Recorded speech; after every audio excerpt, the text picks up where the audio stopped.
Maalim. Mr. Speaker, I want to add my voice into the issue of statelessness and discrimination in our country. Mr. Speaker, you started your legal career way back in the early 80s, and you used to travel all the way to Northeastern Province. And you remember the kind of discrimination that was there, where a DC or a DO is a judge, he's a magistrate. You'll be arrested by his administration police officers, and then you are brought before a DO to sentence you now on the charges that were preferred against you by the people he sent you. Mr. Speaker, we have seen a lot in this country. I myself, in 1980, when I was going to go out, give me another 5 minutes, Speaker. Yes. When I was supposed to travel out of the country, I was supposed to fill a form called P7 for me to get a passport. And it says to be filled by non-indigenous Kenyans like Asians, Arabs, and Somalis. Now, when you tell the residents of Wajir and Garissa and Mandera are non-indigenous, who is the indigenous community to Mandera or Wajir? Are they Kikuyus? Are they Luos? Are they Luyas? Are they Subas? And you claim, and you claim these people, this is part of Kenya. You're not saying that these are Somalis, let them go to Somalia. Mr. Speaker, it's good for us to understand history. And Millie remembers this very.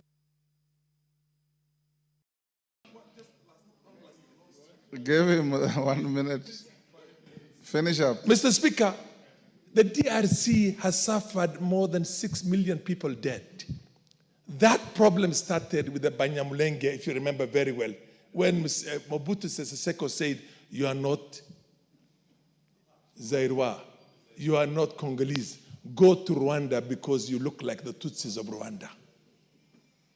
And they went to war. And that war is still going on right now. The M23 you're hearing about is as a result of the problem that started that time. 100,000 people who are discriminated can destroy a nation of 60 million. Wapare don't have any other country. Let them be given their citizenship. Let's protect our country and our nationals. Because nobody is going to accept to be discriminated against. Natembeya belongs somewhere else. It does not belong to Kenya, by the way. And his ideas are crooked. Awacha akimbia mahali ingine. Atoke hapa.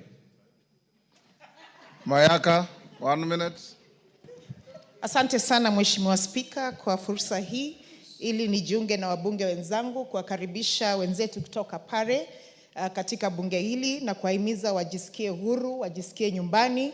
Na Mheshimiwa Spika, kama bunge tunajiunga mkono pia kuwakataza wale ambao wanataka kuwabagua wenzetu ambao wametoka katika sehemu za mpaka na kuwashurutisha na kueleza ya kwamba wengine wao ambao ni viongozi katika kata ama kwa vile mnavyosema kwa county wanafaa kuwe katika kipao cha mbele kuwahimiza wenzetu ambao wametoka mpakani ili wawe hapa. Lakini pia Mheshimiwa Spika, nataka kuwahimiza wenzetu kutoka Pare ya kwamba siku nyingine mkikuja muje pia na vijana wachanga ili wenzetu ambao hawana mabibi waweze kupata mabwana kutoka sehemu zingine ili Wapare waongezeke na wapate mabibi kutoka. They are not hawking girls. Asante sana. They are looking for statehood.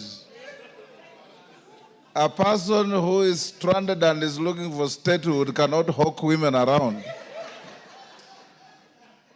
Member for Busia. Thank you, Mr. Speaker. First of all is to say poleni ndugu zetu kutoka kule coast. This issue has been there for a long time. They suffer what also our brothers and sisters who were married at the border face, proving many things. If you say you must prove if you are a Kenyan, and the only proof is that you gave birth. They want a certificate. Maybe you met in a bush, loved each other, made babies, and because many people in their lives don't go that other way of marriage processes, the only proof is kids. Public acknowledgement, the Ligrus, chiefs, they know these people, how they even started living together, their story, their history. So I want to thank the president for easing it. Then members will have to stop there. I want to encourage you as members of parliament, as many of you, Junet, everybody has said, we must eliminate statelessness in our country. We must. There are people, even in Kabete here, there are Shonas who came to Kenya from Zimbabwe. They are stuck there stateless. They were given.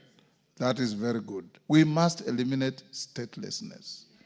And as African people, look at your history and remember, in the early 1900s, in Namibia, where Benja says he was an ambassador, I remember, the Germans gave a license to hunters, and the license read, you are free to shoot an elephant, a rhino, a lion, a buffalo, and a bushman.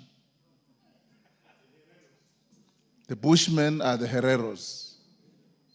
They were licensed to shoot them on sight. The same thing that happened to other people elsewhere.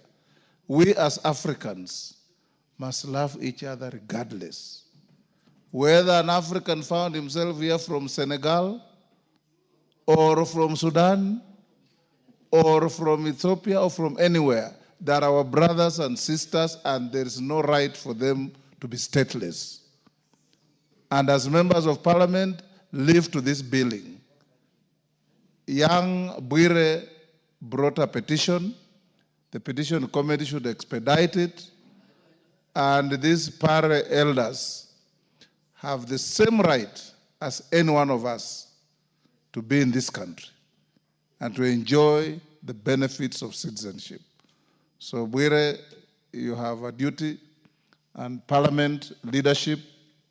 In fact, you should have a catalog of all stateless communities in the country, put them in one basket, and we encourage our president to accede to giving them citizenship all at once, so that we eliminate statelessness.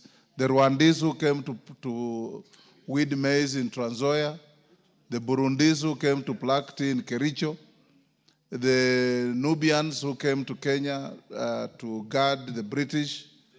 They brought you Nubian gin, the forerunner to Changa, which many of you enjoy, and many other things.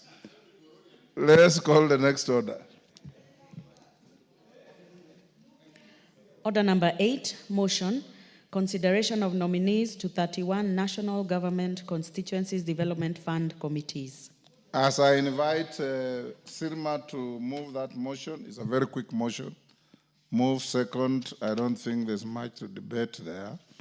I want to advise the House that order number